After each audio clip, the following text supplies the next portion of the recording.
Everyone, welcome back to another episode of the Retro Gamers Podcast, episode number 345. Larry here. And Anthony here. And Jack here. Yes, we don't know right now where Jack's going to be because when we're done recording, everybody moves. So Probably there. Why not? What's going on, Jack? How are you? Doing well. How you guys? Doing good. Doing Doing good. all right. You haven't been here for a while. Haven't been around for a little bit. Yeah, a little bit busy, but well, that's what witness protection will do to you. and I'm in an undisclosed location. Hello, Mr. Thompson. Exactly. Yes, we love the blurry RNG kind of backdrop you have there. Yeah. Yep. That's the Can't find it. biohazard haze. It's called the undisclosed location. But Jack, and you know what, Jack, we like to save you for special occasions. You're like an amuse-bouche almost. You know, we bring you out when we have to, you know, to really get the palate going for all of us. And today's going to be a good topic, I think. What'd you break that you need me to fix? What? My Xbox, but that's a whole nother story. I was just gonna say that's why Larry brought you on the show. He has a list of things he'd like you to fix. My OG Xbox needs fixing, but that's for another story for another time, or it blows up on us. Yeah. But no, but we got a really cool episode. Really amazing announcement was made. I guess amazing to some, but we're gonna get into that in a little bit. But as always, we like to start the show off with kind of showing off some purchases that we've done over the last week or so. Mhm. Though it's been a couple weeks, because last week was our special edition episode where I talked about my experience at New York Comic Con. So Yeah. which was interesting. Sounds like you had a good time. Yeah, I had a good time. Really, again, put things in focus. I said it last week. I'll say it again this week. I am not too old for New York Comic Con, but I am definitely out of shape for New York Comic Con. So, but I'll get in. I'm just too everything for New York Comic Con. Just check all the boxes. But I will work off of that later. But let's get right into the thick of things here, because also recording late and I'm starving.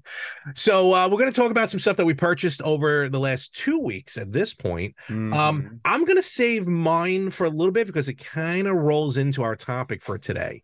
So let's start. Ant, did you kind of be able to pick anything up of value? Well, I've been busy the last couple of weeks, so I haven't had a lot of time to go shopping, but Okay. I did manage to pick up a few video game related items. Excellent. I decided to round out my Super Mario Brothers movie toy collection Oh, with the second release of their I don't know what figures these are. Are these 6-inch figures? I don't remember the size, or 5-inch figures, I think bring they out the are. roller. But anyway, say hello to Whoa. Tanuki Mario. Oh, that's great. That is phenomenal. Yes. Though I'm getting itchy because Right. something's off on that one. Why? Because you saw some furries at New No. York Comic Con. Besides that, no, that was a whole nother section that So I I did end up got- going to. I got me some Tanuki Mario. Tanuki I didn't Mario see that with one at a Walmart. Target. You gotta go to Oh, Target. Target. Target. Yep. And then I got Peach, motorcycle Peach with the blue Oh. shell. I like that. Yeah, That's awesome. very, very cool. That's very cool. All right. And then one of my favorite characters, we got Kamek. Oh, nice. Yep. Very Very cool. cool. Yeah. And then last but not least, rounding out the 5-inch figures, my personal favorite. And how could I not get this one? But gotta have me a Cat Mario with a question mark box. Very cool. Very, Wow. very cool. Wow, they have a lot of variations now. Yeah, That's they crazy. do. So all in all, I think there are eight 5-inch figures that you can collect. So now I have all 8 of them. That is Very, awesome. very happy. But that's all I was able to buy. I don't have the game on me, but you did pick up Slasher Kart 64 for me, Larry. Thank you. Oh, yes. No So problem. I will be enjoying that. It's Mario Kart 64, but with horror movie characters instead of the regular Mario characters. So I'm looking forward to play that when either my N64 gets hooked up or I get the N64 module for my Polymega. Yes, which is very interesting. A lot of N64 talk. I don't know why. Yeah, it was supposed to deliver in June. Was it? Mm-hmm. Oh, I thought it was later on in the year. I thought like No. around now. Okay. No, I thought estimated delivery was June-ish. Oh. And here I sit and wait. Well, here's the more important question. Are you going to update them What do you mean? with your location? Oh, yeah. Well, yes, I have to do that. because otherwise, who? I haven't moved Oh. yet. Yeah. So as of right now, Uh, this is my location. Fair enough. Fair enough. Uh, All right, very cool stuff. Did you yes. pick up the 5-inch Bob Hoskins and John Leguizamo figures? I mean, you Yeah, know, no, they didn't. They didn't make those. No. In fact, I don't know why they would make those. They were never in a Mario movie. how dare you? That movie will always last with me forever. I know. I sent you the fungus collection. You That's did. available right now. Trust me, I was thinking about it too. They're Mhm. re-releasing, and it's only in Japan. I mean, you Yes. could purchase it from whatever site that was. For the But yeah, 30th anniversary, yeah. 30th anniversary, 4K. If you want to see this wonderful movie in 4K, Mm-mm. then go No. for it. I still love No, it. if they would have like reversed it to like an 8-track so I can just listen to it, maybe I'd buy it. That's funny. I don't even think we have a 4K TV yet. No. No, Wow. how dare you, sir? It's 2023. Oh yeah, we just have the CRTs and the projector. Oh, wow. Well, I mean, CRTs are cool. Don't get me wrong for video gaming, but for your movie, I mean, I guess if Yeah, you're watching yeah. VHS tapes, I guess maybe it'll work. No. oh wait, behind. go VHS. And there's, there is a site that sells new movies on VHS. Oh yeah. Like recently, we're like Barbie, Oppenheimer. Well, I'm going to put Oppenheimer, but like recently released movies, which I think is awesome. I think that's awesome. The lost art of VHS. Yes. Once we move. Yeah. Get all that tracking going. All right, Larry. So how did you get to your debt? So couple of weeks? I actually think I did pretty good stuff. First, I want to mention one. This is why I'm not prepared. Gosh, that's all right. I'll put up a video on this later. This I actually sent to you guys in our chat that we're in, but a Kickstarter came in and totally forgot about it. And I think this is one of the best peripherals for the Switch that I think is out there. It's called the Rotate. Oh yes, you did show us. And what happens is, and of course, again, my Switch is all the way over there. You put your Switch, obviously just pops right in, and this is an awesome stand. So if you just need a Switch, just a stand, just so you can play like on a tabletop or something. But what's cool about it is hence the term rotate. And then now you have the Switch in vertical mode, which is amazing because there's a ton of games, mostly, of course, shoot 'em ups, that play in Tate, or actually, it's not pronounced Tate. It's Tate. I think it's pronounced like Tate or something for real. Yeah. Hence, the term rotates. It's pretty cool. And then it plays Tater. Yeah. Yummy. So then it plays it in vertical mode, which I think is awesome. And again, playing it, I tried Donkey Kong Arcade. I tried like all of my shoot 'em ups on my Switch that plays in that mode, and it's definitely literally a game changer because you just set it on the table and you can play with it in basically almost in the native mode that the game was designed to be played in. So I think this is really cool. I don't know if it's available yet to the public. These were all the Kickstarters that just went out. But definitely if you can find it and you enjoy playing shoot 'em ups and stuff on the Switch, definitely look for the Rotate. I think it's definitely worthwhile and a worthwhile purchase. So, well, especially with you because you're such a big fan of shoot 'em ups. It's really changed. Like I played Ikaruga, plays amazing like that. That was the one that came out on the GameCube where you change colors of the ship and everything. And even a couple of the shoot 'em ups on the Konami arcade collection that came out along with Contra and Castlevania. So very cool stuff. And then another game I picked up because I've been so obsessed with the mobile game Monopoly Go on yes, I got that text from you asking us to sign up. I did not. It's such a fun game. It's one of these games that you just play to kill time. You know what I mean? It's not like a traditional game of Monopoly. You go around the board and stuff, but it's very fun, very amazing time killer. And yes, please click my link because I need 9 more people to sign up so I can get an additional token. So I'm dying for it.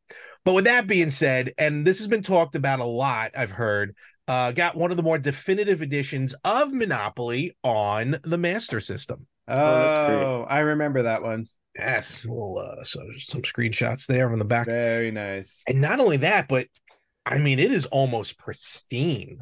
Oh, very nice. Yeah, that's great. And of course, I love it from Game On. I don't see it in. Monopoly. Monopoly. I don't understand why Monopoly. they did that. Very nice. Hope you get better soon. What? Yes. Yeah. Yes, I did get it. All these are from Game On, as always. No instruction booklet. No instruction booklet, but it came with a really cool and very, like, not even wrinkled or anything, because I'll probably tear it now. Poster Yes. of like games that are going to. I remember those posters. What's on the inside? Oh, the ad posters. So it's there. You go. That's the inside of the cool. poster, and then the games on the coming back. soon. Yep. Yeah, And I think Nintendo did that too. Oh yeah, like the Mega cartridge, the combo cartridge they show, the card system. So very cool version, very cool pickup. I think I haven't played it just yet, but because I feel like you need to dedicate time to play Monopoly. So and the video game version you can get through in like 15 minutes. So, sometimes, though, the NES version, I remember we would play the board game, me and my friends. Yeah. And then, like, if we were going to someone else's house who didn't have Monopoly, we'd have the NES version because you were able to set the board up however you wanted. On the end, you can divvy out the properties and everything. Yep. So we would just mimic the physical board game into the video game and then pick up from there. Nice. And then I picked up 3 more games that will also lead us into this week's topic, which I'll mention first. Analogue makes a new announcement, and no, it is not a different pocket, thankfully. All their versions are good to go. But in the dark transparent. So they announced that anybody who's ordered from them, they're adding an extra $10 shipping retroactively. Hey, look, at least they're upfront about it. That's what I'm saying.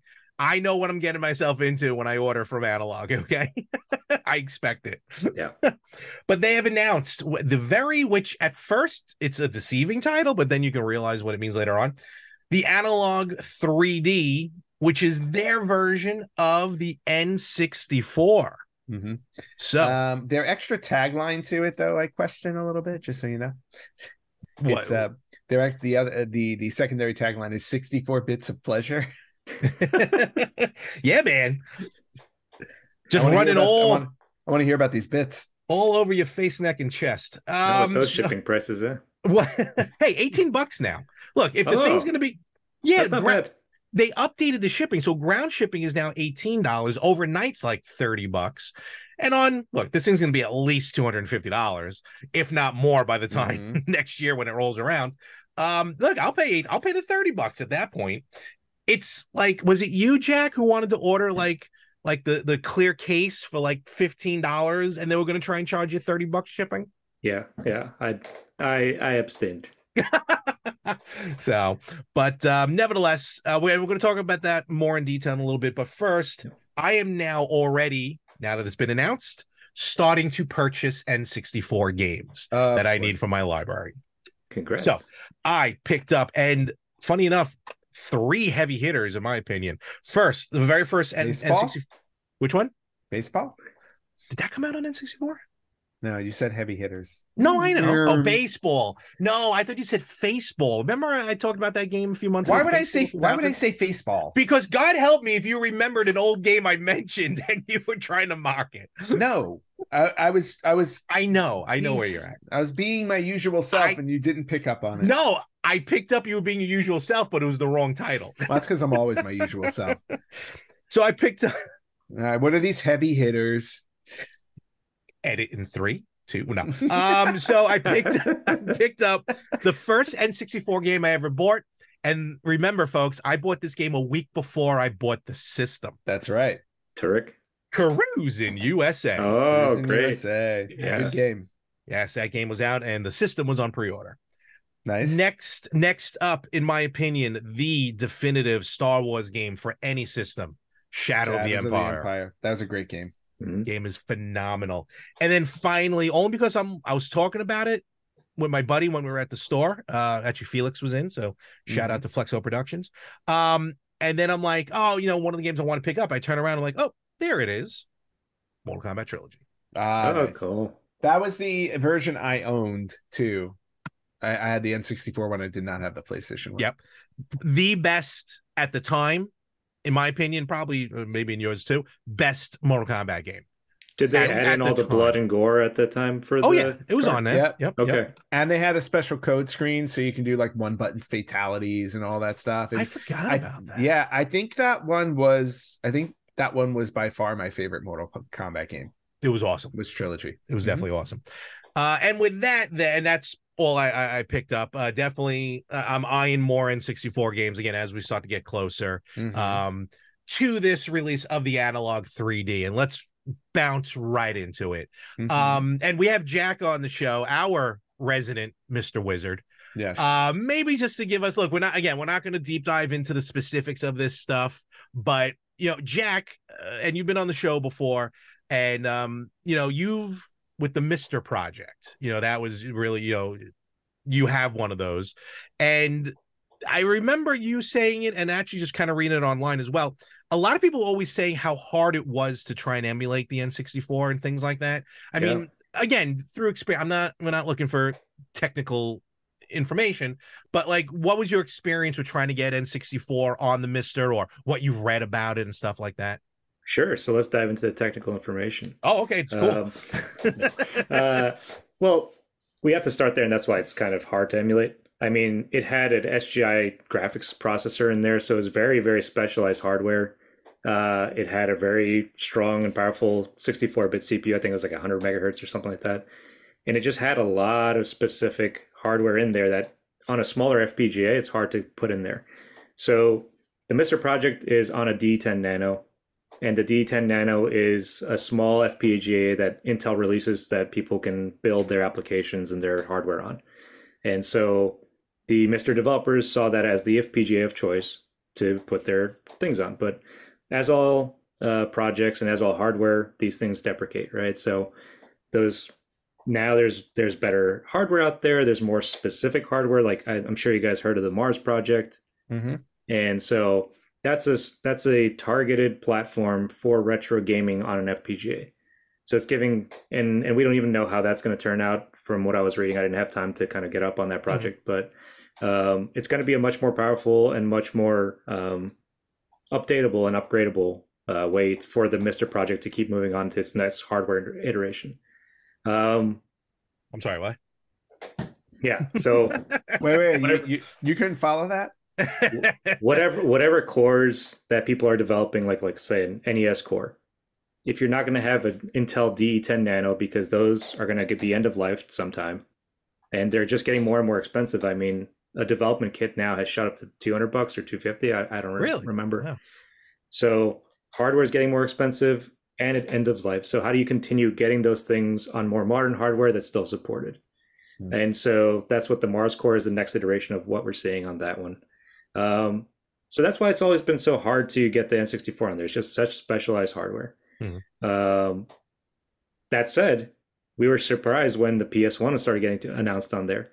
So that barely fit on the Mr. D10 Nano chip. And that one's already a subsidized low price chip. So I am very curious to see what Analogue's going to be releasing and what they've done, because the one thing that they've said is there's 100% compatibility with all games.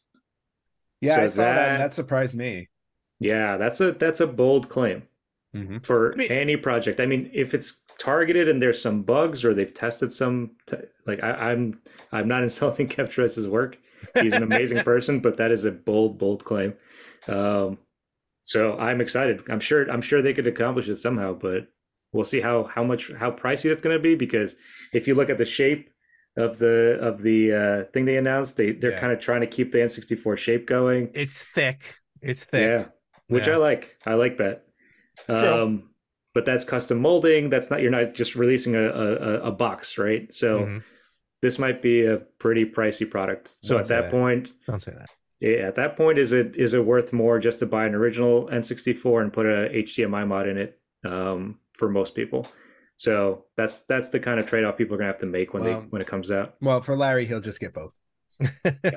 Well, I could sell one. I could have sworn they might have said that the pricing was supposed to be like in line. I can't find it. So, but like in line with other stuff. I was hoping and assuming that it would be like how much like the Duo was and everything like that. Remember the Analog NT though. Yeah, but that also went up because like inflation and because yeah, you're right. When I bought my first pocket, it was like $180 maybe, Yeah. $190, and then it went up to what, 250 now. Actually, I think it was even when they re-released, when they put up the original pocket, I think it went up like $20 at that point. So look, that's unfortunately that's where we're at. Inflation. Look, we all have to deal with that accordingly.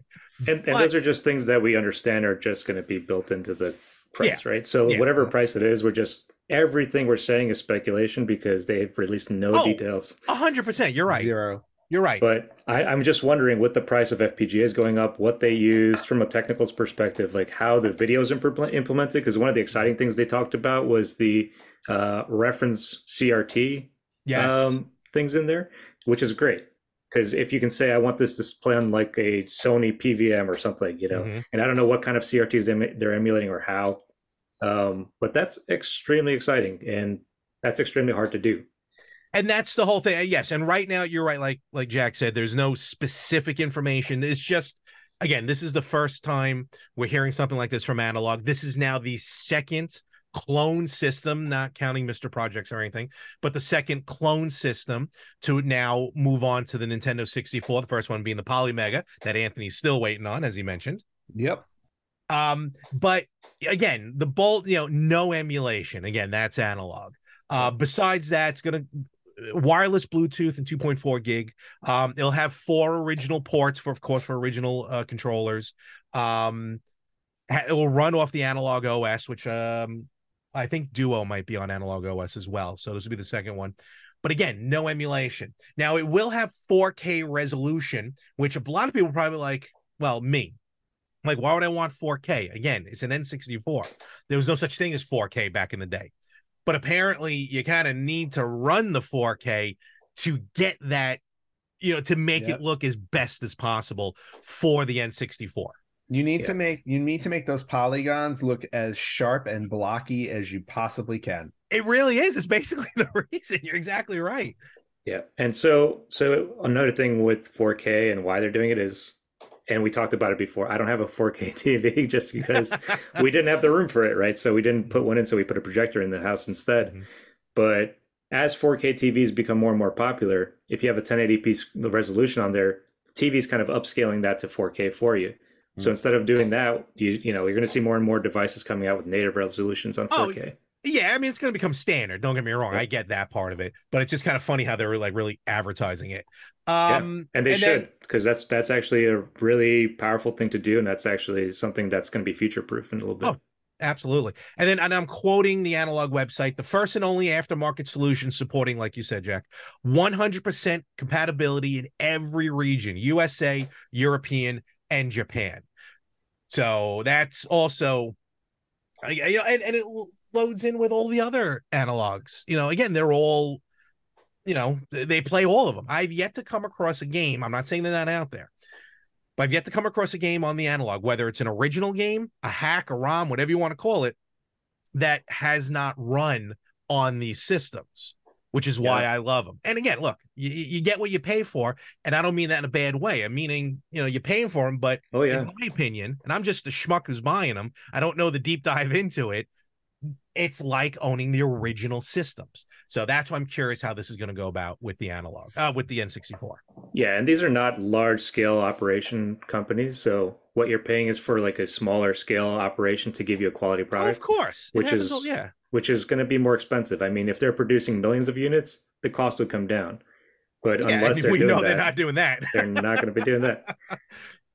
It's like I saw an advertisement recently, like on social media, for some ramen company that will ship you ramen noodles, and the first thing they say is like, we're not a cheap ramen noodle company. We know this is going to be more than your normal standard dollar ramen that you can get in the store.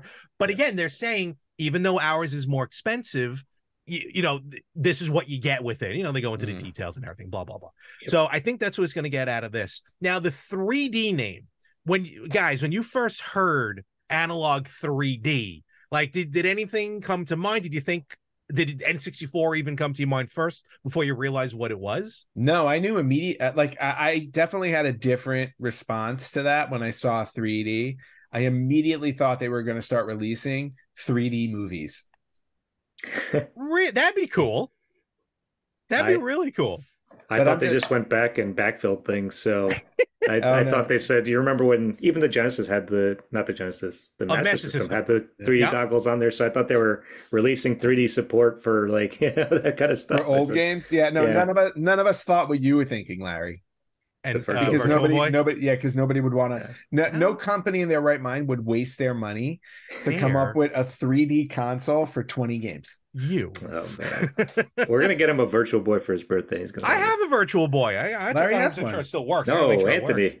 Oh, Anthony. Well, he had one. Anthony did have one. You saw what happened to that. I now have it. No, and it will happen again if it crosses my path. Trust me, I'm begging for a Virtual Boy. Wario, I'm telling you, Wario Land. Which side note, we'll talk about it later. But in any event, so all right, so Analogue 3D, N64. Let's face facts. Forget about companies and everything like that. N64 was the next system, I think, to get this sort of treatment. You know what I mean? Well, the biggest challenge. Really? No. Well, challenge, yes, absolutely, huge challenge for the N64. That's what everyone's always been talking about. I'm just saying, like, when you sit down at a table, going, all right, we all these other systems are good to go. What's going to be next? They could have gone PlayStation, but they chose N64. Yep. Do you think? And I know, look, we know Polymega already has PlayStation, of course, PlayStation 1. Do you think this was a good move on Analogue's part to go N64, or do you think maybe they're going to wait to see how the Duo is once it's out in the wild, as far as a CD-based system is, and then maybe after this, in like 2028, 2029, we'll start seeing maybe CD-based games, systems from Analogue. Yeah, that's a good question. I think the Duo was a weird move. I don't know how many people had duos or have fond memories of it, and so I'm just thinking from their perspective as like a business, like who are their clientele, and the Duo games now are quite expensive online. So if your aim is to get like a replica system that would play these games, you either have a collection or you're starting to build your collection, and which are both great things. But I just don't know many people, even people from I'm talking to, that are doing that. They're starting to collect for people that their kind of nostalgia is gravitating them towards, like the N64, great move. PlayStation would have been a great move. Both very hard to do, and they're both coming on Mister as well. But yeah, the Duo is weird, but N64 I think is a good move. All right, cool.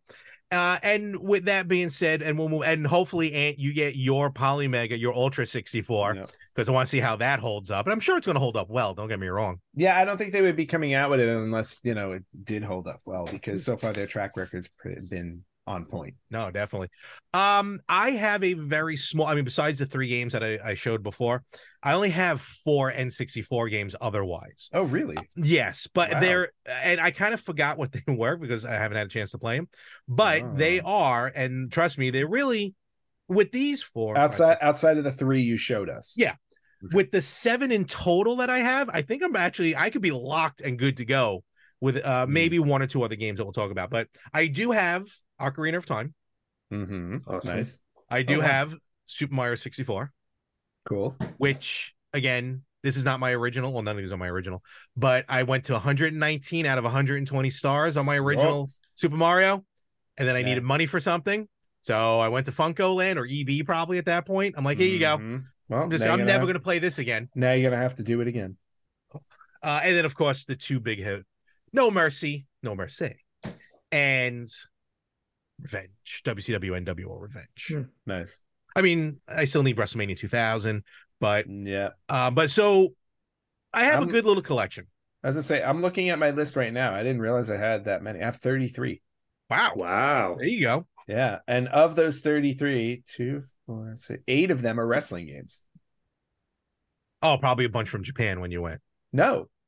WCW, Backstage Assault, Mayhem, Nitro. Okay. World Tour, Revenge. Yeah. That's 5 of them. Then you have WWF No Mercy and WrestleMania 2000. And then Attitude? ECW Hardcore Revolution. ECW, that's right. I think I got that on. I don't know. I think, you know what, though? Dreamcast. I think Did Attitude come out in N64? Attitude did, not Warzone. I think Attitude did. Yeah, so I'm missing Attitude, I think, Yeah. from the wrestling collection. No, there's definitely games that Among other games I have. Yeah, that I had that I'm definitely looking forward to. And with, I mean, I off the top of my head, I know ones that I'm looking for would be Pokemon Puzzle League. I have that. Oh my God, game is phenomenal. Got me through college, actually. It's very weird how popular that game was on my floor. And then, some other games that maybe I never bought. And we kind of talked about this, I think, before we started recording. Jack, you mentioned Banjo-Kazooie. I never owned that. So I'd love to get pick that up. And I never even played Diddy Kong Racing. Diddy Kong Racing was fun. Yeah. There was this Robo Mech something. I forgot what it was. What the actual game was called, but that was fun. Yeah. I never owned an N64 because at the time it was just a little too expensive. And when the PlayStation came out, we were bootlegging the CDs. And so, that was just our way because we didn't have the money at that time. Yeah. But I went over to my cousin's house and we would buy her some games and like pitch in on that one. So we had one shared N64 in the family. So. Nice. You know what's funny? When I look back on it, the amount of games that I ended up choosing to get on the N64 as opposed to PlayStation, like I'm pretty sure I had Spider-Man on N64, Ms. Pac-Man Maze Madness on N64. I tried Resident Evil 2 on N64. So again, that was my yes, and I'm waiting for Anthony to say it. What? That you're a Nintendo snob? My go-to was Nintendo. You are a Nintendo snob. But PlayStation was the first time. Well, no, you got a Genesis way later, right? Oh, way later. Yeah, it was the first used system I ever bought. Actually, it's the only used. Nope, first of 2 used systems. My Mega SG was used as I purchased it from a friend of ours that's on this podcast. Yes. But like, what are some like games that you've never owned or games you want to play? Like if you had, well, you're getting it on Polymega, and Jack, if you were to pick up anything, like, do you have any games you would like to own, or maybe like I'm not gonna say a holy grail, but ones that you would be looking for now that it's going to be a little more easier to access N64 for modern televisions? Yeah. I mean, like you talked about, you could put a Mario game in front of me and I can sit there for maybe 3 days straight and play it. All the Zelda games. I know you didn't like Majora's Mask, but that was one of my favorite games. I love that game. I just like the mechanic that you don't like, and it was just new and creepy, so that kind of made it fun for me. And when it came out on the 3DS, it was just. I think it was the creepiest Zelda game they ever made. Yeah, it was a weird one. Yeah. Oh, I loved it. Me too. And those Mech Warrior games, like we talked about, and I loved Diddy Kong Racing when we played it all. And a lot of it was just getting together with the 4 people and playing that split screen. Exactly, you're right. That's kind of like what me and Ant growing up. Yeah, that was the best part of it. Exactly, the amount of multiplayer, and especially for us back then, it was mostly wrestling, but wrestling games. But just the amount of fun, anger, fights, rage quits, controllers being thrown across the room. And then the 3 of us, because I was all Anthony at his house, and then the rest of us enjoying the N64. But that's what really kept us. I'm not gonna say kept us together, but it really, those are such fond memories. And the N64 for me, and I did an episode. It was one of the episodes where Ant wasn't available, and I remember I did a solo episode about the N64, probably for one of its anniversaries. And when I was doing it, even on the episode, like, and to me, I'm like, of all the systems that really I have fond memories with, just in my life, it was the N64. Yeah. Not just hanging out with friends, just in general, the games and like the what was going on in my life at the time. I was finishing up high school, going to college. Again, we'd have Pokemon Puzzle League tournaments in college. And trust me, it was weird walking down the hall because I had the last dorm on the hallway and the doors open and you hear like, Pikachu, Squirtle, because when you clear lines, all the Pokemon. It was Tetris 2 with a Pokemon cover. It was just amazing of all the things I can think of that the N64 was maybe not exactly part of, but it was there during moments of my life. So that's why I'm always going to love the N64. And now you can do it in 4K, which is like going to be an upscale part because that split screen in 4K is going to look beautiful. It definitely is when we're all, but now we're gonna have to go back to old school, like, couch gaming. Yes, God couch forbid. co-op. Trust me, we break out a Mario Party, we'll all be bleeding from our palms at that point. Yes. We're gonna Is there an have to. N64 online account we have to open for each one and sign in? Probably. Maybe. Here's a good question: will it have an adapter? Nothing's been mentioned. Will it have an adapter for the 64 disk drive? Ooh, let's say no. With the 12 games or 11 gambling games that came out with that. Yeah, I'm gonna lean towards Look, no. Listen, Analog put out an 100%. adapter. I'm sorry, 100% compatibility, they said. So they do say that, and Analog, and I have an adapter for SG 1000 games on the Genesis. Like, why would they put that? I mean, those games are not readily available. We'll find out. Exactly. We will find out. I'm gonna say that they're gonna not do it. All right, fair enough. My guess. Err on the side of caution. Always. That's me. And as much as the N64 has some great games, I also feel like I kind of want to pick up some of the major duds that were on N64. Dare I even mention Superman 64? Superman 64 should be in everyone's collection. Yes, it should. So looking forward to it. I definitely want to pick up the South Park. Not the first South Park game, but Chef's Love Shack. Chef's Love Shack. I had that on the Dreamcast, I think. Yeah, it was silly, but it was good. And maybe pick up some of the other cruising games for me. But right now the biggest one's going to be, even though I have it on the Switch, would be Pokemon Puzzle League is the one I got to find now and pick that up. So all right, that's your new roller games.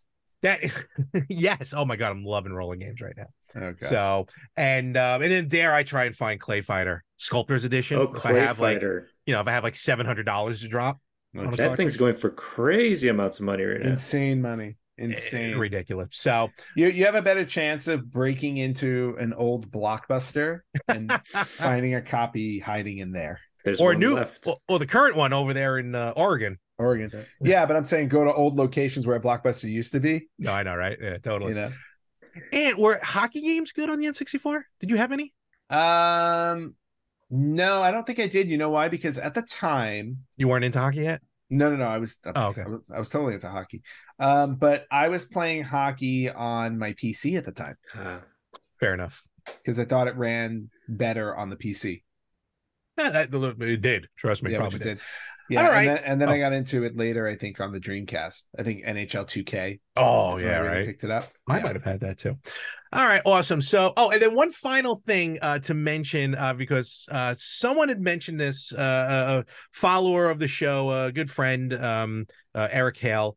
He was actually he ran the Poke Lab at the Long Island Retro Gaming Expo. Great guy.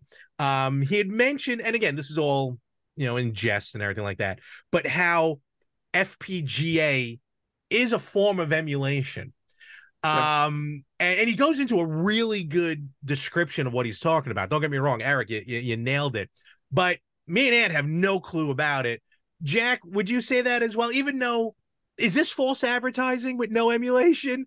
Even though FPGA, I mean, there's a holy war going on where people with, because I went to school for computer engineering. So, when we were doing FPGAs, the next step was taking your designs, putting them on ASICs, which are the actual chips that you can't reprogram. You give them a layout of your chip and they make you a chip. If there's bugs, you got to remake the chip. Cool. Nice. FPGAs were great because you can reprogram them and start developing and doing things. So you don't have the actual hardware substrates there, so you're kind of emulating the hardware in like a language, and then you're reprogramming a chip. So to me personally, it is hardware emulation. Not going to flame the holy war, but I agree with Eric. And it is a big one going on now in the community because now there's some of them, some of the cores that came out, they recreated the actual chips to where you can get a smaller FPGA, plop it in. And if your old Commodore breaks or something breaks, you can actually just plop a pin compatible chip in there and it'll work. So you restore your chips, right? So with these more complex cores, that's not possible. They're not remaking like a SGI graphics chip. They're kind of black boxing it a bit and pushing out something that will spit out N64-ish things. All right. So to me, yeah, a little bit false advertising, but I get why everyone's riding the hype. Like FPGAs are the new no emulator. Yeah. So Yeah, but I'll give them the pass because it's not running as an operating system and then an emulator on top of that and then your hardware. So Gotcha. All right. And then finally, I know there's one person out there who watches who's not will not be picking up an Analog 3D. A good friend, Cable Box Mods. Check him out online. The one of the few people who just despise, not few, but one of the few that despise the N64, who I will still Oh talk to yes, that's and true. have conversations with. So One Aaron, enemy Larry hasn't made yet. Aaron, maybe I'll get you one for your birthday. We'll see. There you go. With well, that, last topic though you yeah, missed no, go one for was a lot of the consoles, they were built before the open FPGA platform came out, and that was a great thing for the Pocket where people oh can my develop God, cores forget on about there. it. Yep. So if it is an expensive device, do you think it would be better for them to actually include open FPGA support on there? Because this is a very targeted just N64 device at that point. Whereas the Pocket was kind of a great, cool thing that they released because it was just multi-platform. It was ridiculous what they did with the Pocket as far as all the cores and everything. You're right. I mean, essentially, you meaning jailbreak the Analog 3D in No, essence? Oh, I'm sorry, I misunderstood that. the Open FPGA allows you to put Oh, the things on there. So I know what you're that's talking about. In other Analog's words, product. let Yeah. it come with Open Yeah, FPGA so absolutely. that you don't have to jailbreak. Yeah, they I announced don't it's know. not. It's not. So Yeah, so because their legal team probably had them put in, it won't play ROM. It's got to play legacy titles and everything. Meanwhile, I got a Well, lot of ROMs going on the other ones. they also have to make money selling the analog PlayStation 1 and the analog Dreamcast and the Eventually, analog, right? Yeah. So, all right. So we'll definitely check that out. And hopefully, folks, do you think it's a good idea, Analog, moving on to the N64? Will you be picking up an Analog 3D? This all gets, I mean, there's no release date other than coming in 2024, which means it'll ship sometime in 2026, third quarter. But where can they comment and let us know what they think about the 3D?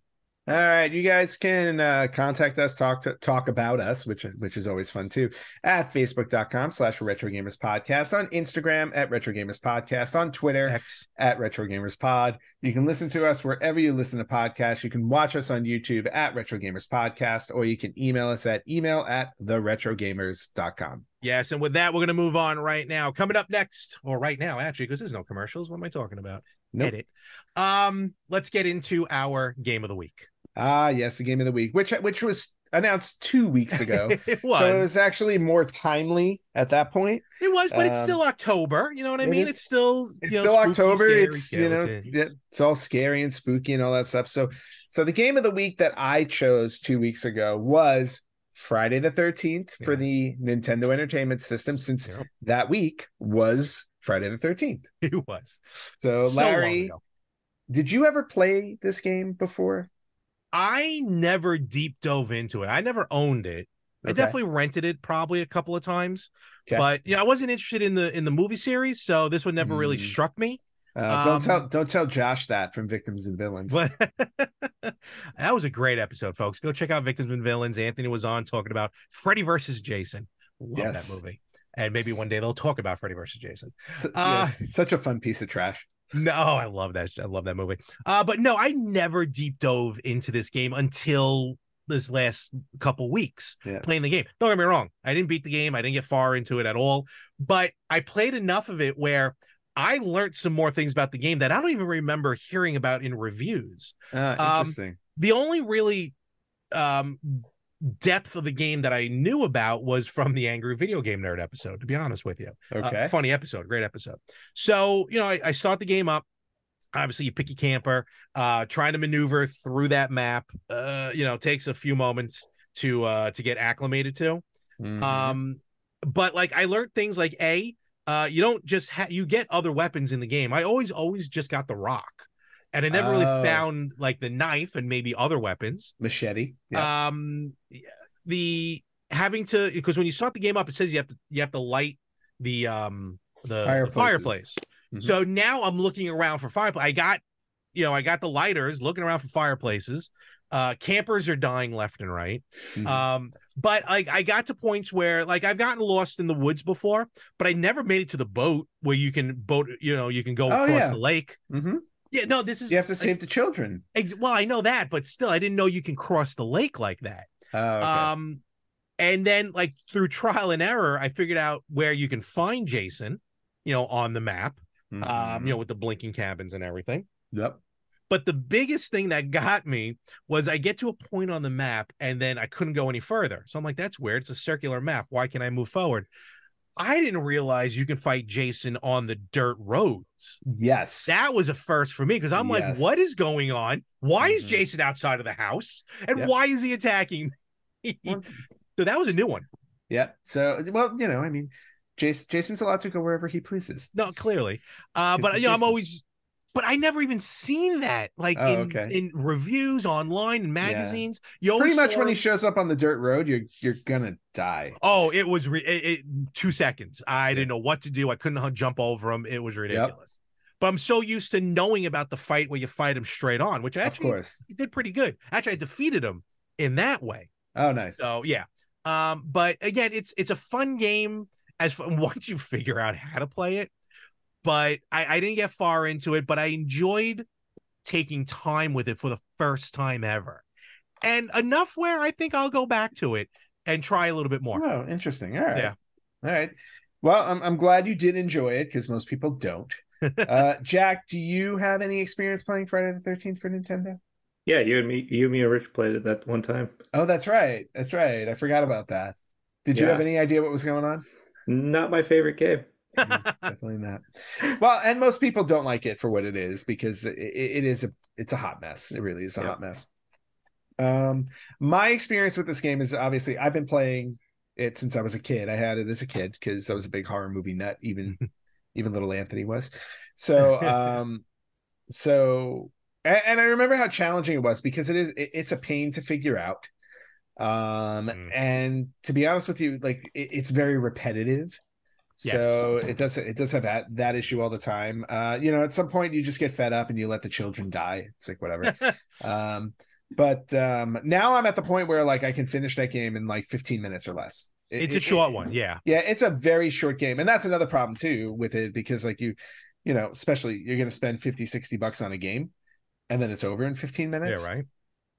Yeah, total waste of money. This would have been the ultimate of a video game store, like a video store rental. You rent it from the store, you figure out the pattern, you beat it, and you send it back. As a horror movie fan, obviously, I'm happy to have it in my collection. It is one of those games I go back to just for like mindless fun. Like, when I want to just go back to something familiar that I just want to beat really quickly, it's an easy one for me to grab and go through. Obviously picking the right counselor is important. You want to pick Chrissy or Mark. So they do have different attributes? Yeah, because if you Chrissy and Mark are always the fastest. Oh, okay. If you ever notice the speed levels for some of them, like they have two characters are super slow, two are kind of in the middle average, and then there are two that are really fast. Chrissy and Mark are the fastest ones that you can choose. If you choose one of the slower ones and Jason's on the opposite side of the board, whoever he's going after is going to die. Yeah, that makes that now everything comes into clarity for me. Okay. Yeah, exactly. So, and if you're good at the game, it's like you really just, and the other thing too is like you can sacrifice pretty much almost everybody until you beat Jason. And that's the other thing too, where it's like as long as there's one kid left and you have one counselor alive, that's all that matters at the end of the day. I mean, I think that's what the lawyers say. So yep. Let's also give it up for the purple and blue Jason Voorhees. Love it. It's one of my favorite pops. I know. I have the pop, and then I got the NECA figure from Comic-Con, the purple and blue. But man, like they didn't even go with like a dark blue or a dark purple. Like this is like it was Batman purple. Yeah, it's Batman purple, and it's like I don't even know what shade of blue that is, but it's a bright blue. That was cool. But all in all, like for me, like I said, like I enjoy the game, but I've also been enjoying the game since I was a kid. I don't think any self-respecting adult would play this game and like it. I really don't. If you want a good horror game on the NES, I would suggest going to Nightmare on Elm Street instead of Friday the 13th. I thought that was a much better game. Okay. And then the definitive Friday the 13th game for me is going to be obviously the multiplayer one that was put out on Xbox and PlayStation 4. Oh, of course. Well, yeah, that's even though now they're going to be shutting those servers down at the end of next year. So sad. Yeah. I know it's such a good game, and all the licensing rights and all that stuff, they had to abandon it, which was sad. And unfortunately that company is yet to come out with another game that really hit it out of the park, because Predator was a dud. Yeah, I heard. Yeah, Texas Chainsaw Massacre I hear has its problems. I didn't pick it up. So yeah. So anyway, for a little dose of nostalgia, swing back, play Friday the 13th for 10 minutes. It's a lot of fun. Awesome. Very cool. Very cool. And a very good pick for this month, and especially for that week. Absolutely. So, all right. And, with that being said, we're going to move on, and I'm going to hold off on my game of the week for a moment. Why? Because it's going to kind of link in with one of the things that we're going to talk about in a little bit. Okay. So I'm going to hold off on it. But I think at this point, we're going to start to get ready to wrap things up. I think we should get into retro birthdays and some news. Yep, retro birthdays and news. So I don't know if you've got a lot of news. I have just a handful of things, but I do have a nice healthy list of retro birthdays. Yes, two of which again, last week was a special edition, but there's definitely one that I'm birthday wise I'm looking forward to. But Ann, what are the ones that you have? All right, so the ones that I have, well, when I get to the age of your retro birthdays, slide in there, because I always go in order. Fair enough. Backwards, of course. So first one I want to point out, it's a 15th retro birthday. This game came out in 2008, and I'm only bringing it up because this was a game that I absolutely loved playing with my friends. Okay. It was on the Xbox 360, and it was called Seen It Box Office Smash. Phenomenal. Do you remember that? Oh my! Absolutely love that game. It had the 4 controllers. I destroyed everybody in this game. I destroyed everybody. We never played. I would play. I was on the other side of the country. Exactly. I was already gone. So I would play with my cousins and my group of friends out here on Long Island, to the point where I actually felt bad. Like I didn't want to play anymore because I was just blowing people away. And I'm not trying to be like, oh, look at me, I'm a genius. No, just I know a lot about movies and stupid trivia about them. So, but this we have no lives, basically. And the buzzer, which I still have somewhere, the buzzer controllers were awesome. Yep. I actually, after seeing the birthday for it, I kind of want to go back and buy it again with all the controllers. Right? I definitely have it. I think I have all of them. Yeah, I still might have mine. You still have yours? I need to get a copy, because there are two. There were 2 CNITs that came out. No, there were more than that. There was, I think, maybe 3, and I think one of them was download. Oh, okay. No, I meant like 2 that came out with the buzzers. Oh yeah, no, because I think one of the later ones, one of the later ones only came with the buzzers. But I have a feeling this one's going to be on my hit list for the next trip to a video game store. No, definitely. So happy 15th retro birthday to that. Awesome. Moving on to the 20th retro birthday, 2 games came out this week 20 years ago. One was one of the better or best Tony Hawk games to come out, and I'm talking about Tony Hawk Underground for PlayStation 2, Xbox, and GameCube. Okay. That was to me, that was like, you got Pro Skater 2 and you got Underground. Like, those were the 2 best ones, I think. I never played Underground. I played the heck out of 2. Again, on the N64. Yeah, Underground's worth getting a copy of if you don't have it. Okay. Jack, Underground for you? Nope. I stopped at 2 on the PS1. Yeah. Wow. A lot of people stopped at 2. I actually had 2 on the Dream. I had 2 and 3 on the Dreamcast. Awesome. All right. The other one, Larry, I know you had, because it is the 20th retro birthday for WWF SmackDown Here Comes the Pain on PS2. Yes. Oh, such a good game. Yeah, the one with Brock Lesnar on the cover. Yes, big old Brock. PS2 version. The SmackDown series is what made me buy a PlayStation originally. So, great game. Was that the one with Fred Durst from Limp Bizkit? Might have been. That would be around the right time. Yeah, it was either that one or the first PlayStation. Yeah, because that was with the Undertaker. Yes, last biker taker guy. Yep.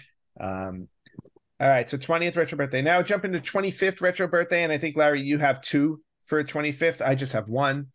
25 years ago this week. This is an N64 game I need to get my hands on because I don't have it anymore. It is the 25th retro birthday for F-Zero X. Oh, F-Zero. That's How did I forget about that when we were talking about it earlier? I know. I need to get my hands on a copy of that for sure. No question. Great game. And then, Larry, I believe you have 2. Yes, we had 2 from last week. Again, it was a special edition, but definitely got to give shout outs to these. One of which is actually getting actually, it's already released. It's already out. Rich showed it to us. Yes, part of the Metal Gear collection. Metal Gear Solid from the PS1, the one that brought the series back to the public. Released in North America on October 20th of 1998. Japan had it a month earlier. Yep. And it really started the whole stealth series where we're so used to running and gunning. This game was like, whoa, pump the brakes. You know, let's slowly get through the series, get through the game. I never actually owned this originally. I owned, because I bought it by accident thinking it was the original game. I bought VR missions. Oh, which totally was and that's also, I think, on the collection, the Metal Gear collection. Yep. But yeah, I popped it in. I'm like, what is this? This isn't Metal Gear Solid. And it's also only a single disc thing. But nevertheless, Metal Gear Solid, amazing game. So happy 25th anniversary. And the other one, which of course near and dear to my heart, 25 years ago. Granted, in Japan, it was released 25 years ago on October 21st. North America got it a month later, November 18th. The Game Boy Color, which is right there on my purple one. Yeah, Game Boy Color. You know, for having the original Game Boy, which is the juggernaut that it was for so many years, so used to playing in green and then eventually in black and white with the pocket. You like, you know, I never thought I would see a color Game Boy game. In all honesty, here comes the Game Boy Color, and it was amazing. It was gorgeous for what it's worth. It wasn't like a Super Nintendo in your hand. But the games just popped on that Game Boy Color if you were still able to angle it into the light so you can see the screen. It came in multitude of different colors. And what was cool about it was that it was immediately backwards compatible with the original Game Boy library. And probably one of, if not the first, don't hold me to that, Nintendo systems to be backwards compatible, though it's not really like a newer gen. It was just a different version of the Game Boy. It was 5th generation though, and they do include it in the units sold, the Game Boy Color. So and it was cool because it had either Game Boy Color games, which came on a clear case, a clear cart, a black cart, was able to play on both. So very cool system, great games on it. Super Mario Brothers Deluxe, some of the Pokemon games. And yes, I know, very niche. Not everyone's going to have this, but look, this is what Game of the Week is all about. If you have it in your collection, maybe it's time to play it. Donkey Kong on the Game Boy. And it was also playable on Game Boy Color, though it was mostly a Super Game Boy game. I just started playing it again recently, and it is an amazing puzzler. So definitely, if you have it, Donkey Kong on Game Boy, check it out. That's going to be this week's Game of the Week. So, nice. Yes, I'm looking forward to. Wait, Donkey Kong on Game Boy Color is the Game of the Week? Well, Game Boy Color plays Game Boy and Game Boy Color, so it doesn't matter. It's Donkey Kong on Game Boy. So if you have the Super Game Boy, play it on there because it is awesome. Oh boy, Jack, what about you with Game Boy Color? What's your background with that? Did you have it or no? Did I have a Game Boy Color? Yeah, I tried to buy a light too. Because I thought that was actually one of the cooler concepts that they came out with that. Oh, the Game Boy Light? Mm-hmm. Oh, yeah. I've talked about that many times here. Yeah. But yeah, Game Boy Color. I think I owned all the Game Boys except for the SP and the Micro. And I just picked up a Micro. One of my buddies gave it to me, so that was actually pretty great. I love the Micro. I mean, it's tiny, but because of it, my carpal tunnel fingers. Yeah, honestly. But the screen pops because it's tiny. It's awesome. Yeah. So nice. But yeah, definitely cool. Happy 25th anniversary to the Game Boy Color. Cool. And then I have one more retro birthday to throw at you, and this one's another heavy hitter. We are celebrating the 35th retro birthday of the Japanese release of the one and only Super Mario Brothers 3 for the NES. Wow, really? The Japanese? Wow. Yep. 35 years old before the Wizard came out. It was funny. We didn't get it. We got it like over a year later. Like it came out here in like 1990, and it was 1988 when it came out in Japan. Yeah, that's why. And we didn't learn about it until the movie. Which, by the way, which is why that little redheaded brat in The Wizard knew that the whistle was a warp because the game was out in Japan. No, she didn't. I don't think she knew about Japan, but that bugged me from day one when I saw that movie. I know. Like, how did she know? I told you she went to Japan really quickly. Insider info. That's He right. touched my whatever. But All right. great movie. Jimmy Woods. But Great yeah, movie, but an Super amazing Mario Bros. game. 3, phenomenal game. So Yes. video. All right. And that's it for the retro birthdays. Now we can jump right. into some retro news. Let's do it, Ant. What do you got? I got something really funny since we were just talking about the Game Boy Color. Now, when you think of Game Boy Color, I'm sure there are a numerous amount of games you can think of. What I don't think you would ever imagine on the Game Boy Color is having a turn-based RPG based on the television show Frasier.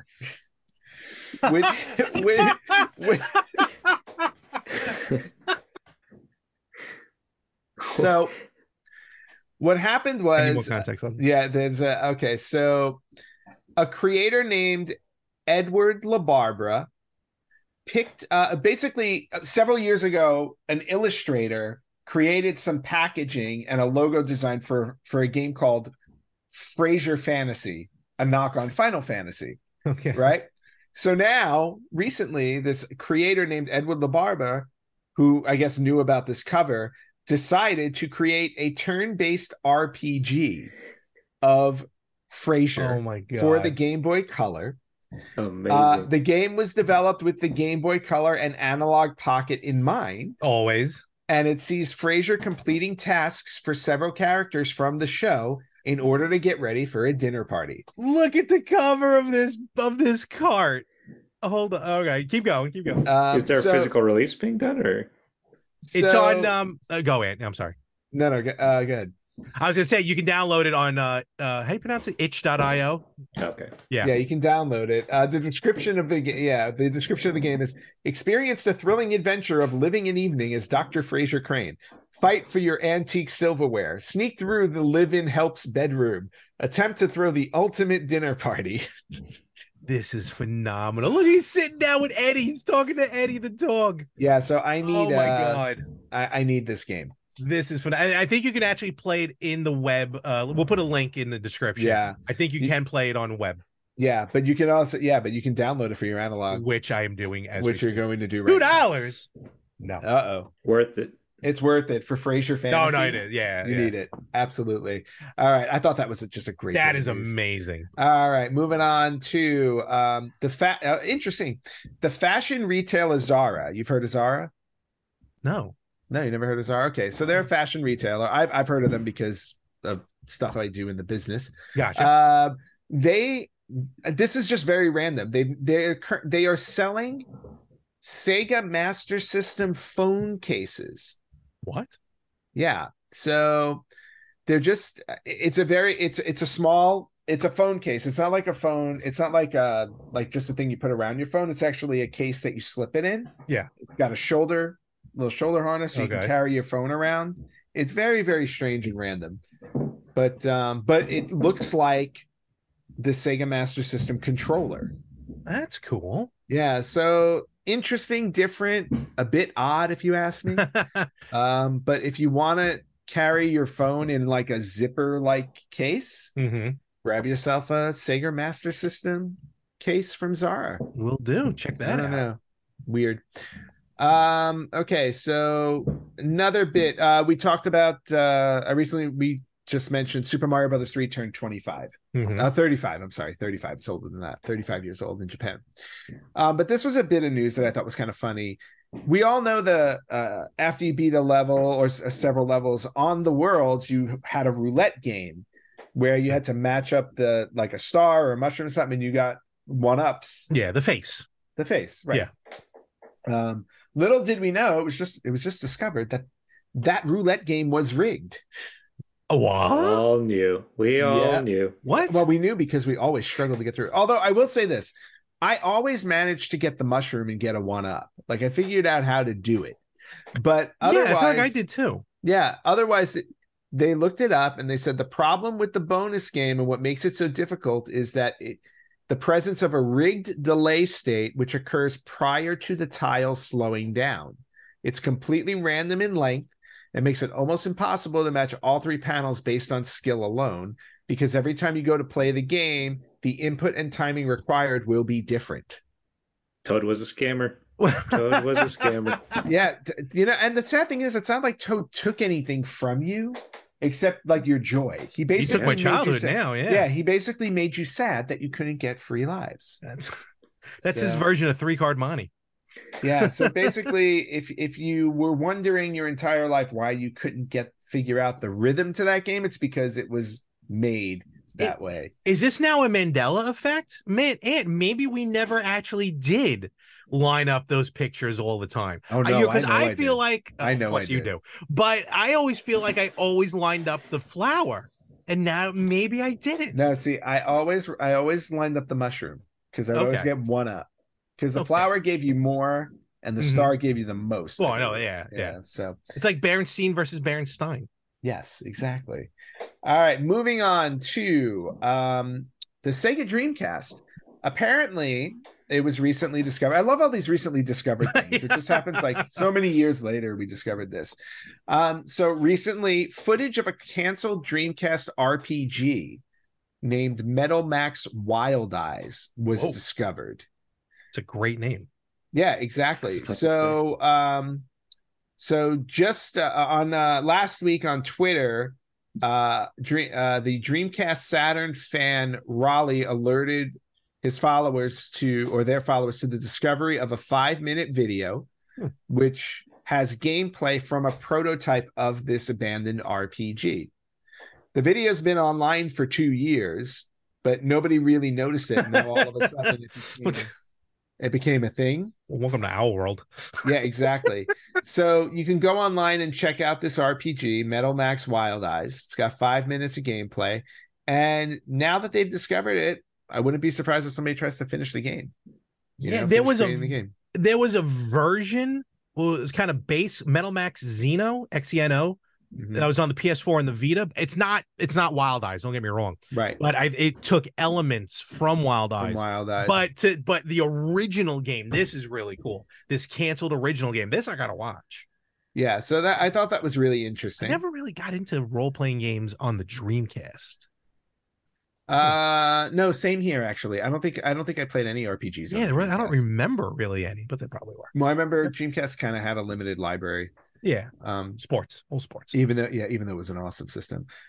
Moving on to this was fun too. NBA Jam. Everybody loves NBA. Oh my God. Right? He's on fire. So it was again one of those. It was recently discovered on the NBA Jam Tournament Edition on the Sega Saturn that there were 2 hidden characters that nobody noticed before, really, that nobody was able to find, and now 28 years later somebody found them. Of course. So they found a character named Fox and nobody knows who it is. It looks like barrel roll. It looks like some kid. And more importantly, the other hidden character was Tim Kitzrow, who was the announcer in the game. So the one who did the commentary in the game. So they made a character for him on the Sega Saturn. So that's just really weird and random that like they didn't just find code, but they had like images of the character in the game and everything like that. So they were just always sitting there and nobody knew they were there. That's interesting. Yeah. It's funny, like, because like one day somebody just decided I'm going to go into the code and look at it. And then it's like, oh, hey, look what I found. Someone's really bored. Well, no, it's like when they found like Luigi was supposed to be in Super Mario 64. Oh, yeah. He was all over the coding, but they obviously never did that. And the last bit of retro news I'm going to share, and this is a really cute one. So there's for those of you who don't know, there's a charity out there called AGDQ, Awesome Games Done Quick. Okay. And it's a bunch of speed runners, and what they do is they speed run games every year and they raise the money for charity. Okay. Mm-hmm. They've recently announced that one of the speed runners is training his dog Peanut Butter to be the first dog to ever do a speed run. Oh, I saw this through a game. And it will be a playthrough of Gyromite on the NES. Wow.